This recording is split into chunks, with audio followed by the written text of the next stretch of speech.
Taste the Daily. Pudukkottai மாவட்டம் மண்ணவாசல் பகுதியில் மின்சாரம் பாய்ந்து மினி லாரி ஓட்டுநர் உயிரிழந்தது சோகத்தை ஏற்படுத்தியுள்ளது. ஜெயக்குமார் என்ற லாரி ஓட்டுநர் புதூர் தச்சங்குளம் பகுதியில் மினி லாரியை ஒரே மீட்டில் ஏற்றிய போது ஹைட்ராலிக் தானாக தூக்கி மின்சார கம்பியில் உரசியது. இதில் ஜெயக்குமார் மீது மின்சாரம் பாய்ந்து சம்பவ இடத்திலேயே பரிதாபமாக உயிரிழந்தார்.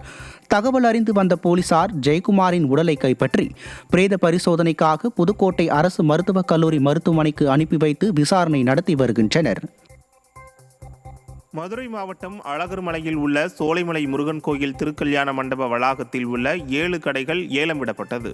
சோலைமலை முருகன் கோயில் கல்யாண மண்டப வளாகத்தில் உள்ள தேங்காய் பழக்கடை, பூக்கடை, உணவு விடுதி மற்றும் பொரிகடலை உள்பட 7 வகையான கடைகள் 70 லட்சம் ரூபாய்க்கு ஏலம் விடப்பட்டது.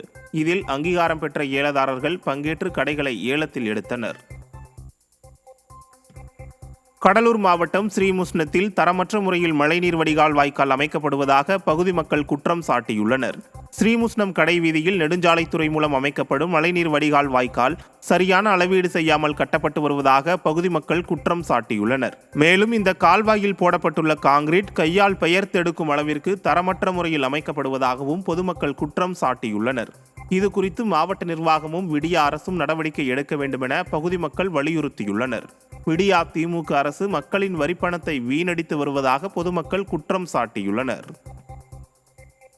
கடலூர் மாவட்டம் புவனகிரி அருகே மழைநீர் சூழ்ந்திருப்பதால் புதிய பாலம் கட்டும் பணி பாதிக்கப்பட்டுள்ளது. பெரிய நெற்குணம் கிராமத்திற்கு செல்லும் தரைப்பாலத்தின் அருகே நூற்றுக்கணக்கான ஏக்கர் விவசாய விளைநிலங்கள் உள்ளன. இந்த தரைப்பாலம் சேதமடைந்திருப்பதால் அதை சீர் செய்து தரக்கோரி அப்பகுதி மக்கள் தெரிவித்த நிலையில் தரைப்பாலத்திற்கு பதிலாக புதிய உயர்மட்ட பாலம் கட்டும் பணிகள் நடைபெற்று வந்தன. இந்நிலையில் விடியா திமுக ஆட்சியில் பாலம் கட்டுவதற்கு முறையான திட்டமிடல் இல்லாததால் மழைநீர் சூழ்ந்து கட்டுமான பொருட்கள் பாதிக்கப்பட்டுள்ளன. எனவே விடியா அரசு விரைவாக பாலத்தை கட்டி முடிக்க வேண்டுமென அப்பகுதி மக்கள் வலியுறுத்தியுள்ளனர். கன்னியாகுமரி மாவட்டத்திற்கு கேரளாவில் இருந்து மீன் கழிவுகள் ஏற்றிச் சென்ற லாரியை சிறைப்பிடித்து 50,000 ரூபாய் அபராதம் விதிக்கப்பட்டுள்ளது.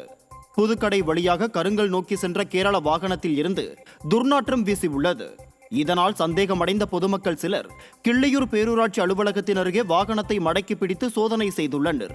இதில் அழுகிய மீன் கழிவுகளை ஏற்றி கன்னியாகுமரி நீரோடைகளிலும் நீர்நிலைகளிலும் கொட்டச் சென்றது தெரிய வந்தது. எனவே 50,000 ரூபாய் அபராதம் விதித்து வாகனத்தை கேரளாவிற்கு திருப்பி அனுப்பினர்.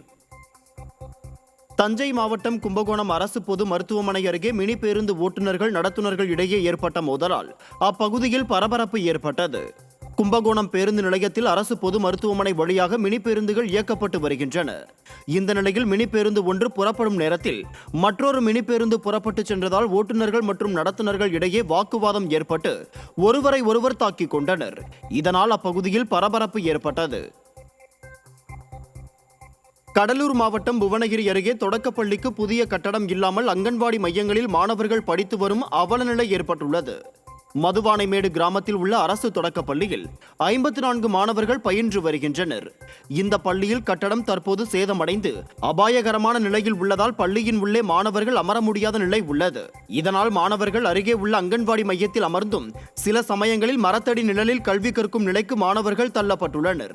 இது குறித்து பலமுறை கிராம மக்கள் புகார் அளித்தும் எந்த ஒரு நடவடிக்கையும் எடுக்கவில்லை என குற்றம் சாட்டியுள்ளனர்.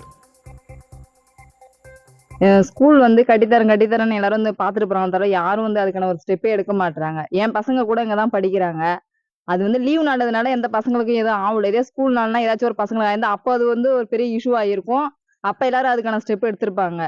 இப்ப எதுவும் இல்லாதனால அப்படியே யாரும் பார்த்துட்டு போனா அதுக்கான ஒரு ஸ்டெப்பே எடுக்கல. இப்ப ஸ்கூல் லீவ் முடிஞ்சு மறுபடியும் ஸ்கூல் ஆரம்பிக்க போறாங்க. இது வரைக்குமே எங்க பசங்க இந்த மரத்தடியில தான் உட்காந்து படிச்சுட்டு இருக்காங்க. ஒரு மாசம் தான் அங்கன்வாடியில எங்களுக்கு இது கொடுத்துருந்தாங்க, அங்க கிளாஸ் எடுத்துக்கலாம் அப்படிங்கிற மாதிரி. இப்ப அதுவும் முடிஞ்சிச்சு. இப்ப ஸ்கூல் ஓபன் பண்ணா எங்க எடுக்கிறது, எங்க உட்கார வச்சு கிளாஸ் எடுக்கிறதுனே தெரியல. அதனால கொஞ்சம் சீக்கிரம் இந்த ஸ்கூல் எங்களுக்கு கிட்டத்தட்ட ஒரு 15 வருஷத்துக்கு மேல பயன்படுத்திட்டு இருந்தாங்க. ரீசெண்டா இப்போ பழமை ஆயிடுச்சு. அதுவும் இல்லாம மறுசீரமைப்பு 2-3 வாட்டி பண்ணி பார்த்தாங்க. திருப்பியும் பாத்தீங்கன்னா அது பழசானதுனால பில்டிங் இடிஞ்சு உள்ளதுனாலையும் பசங்க படிக்க முடியல. 54 பசங்க கிட்டத்தட்ட படிச்சுட்டு இருந்தாங்க. இப்ப பசங்க ஸ்கூல் சேர்றதுக்கே கொஞ்சம் பயப்படுறாங்க. புது பில்டிங் இல்ல, கல்வி வசதி இப்போ சரியான முறையில் இப்போ அவங்களுக்கு படிக்கிறதுக்கான வசதி எதுவுமே இல்லை. எங்களுக்கு புதுசாக ஒரு பில்டிங் கட்டி கொடுத்தீங்க அப்படின்னா பசங்களோட கல்வி வாய்ப்புக்கு கொஞ்சம் வசதியாக இருக்கும்.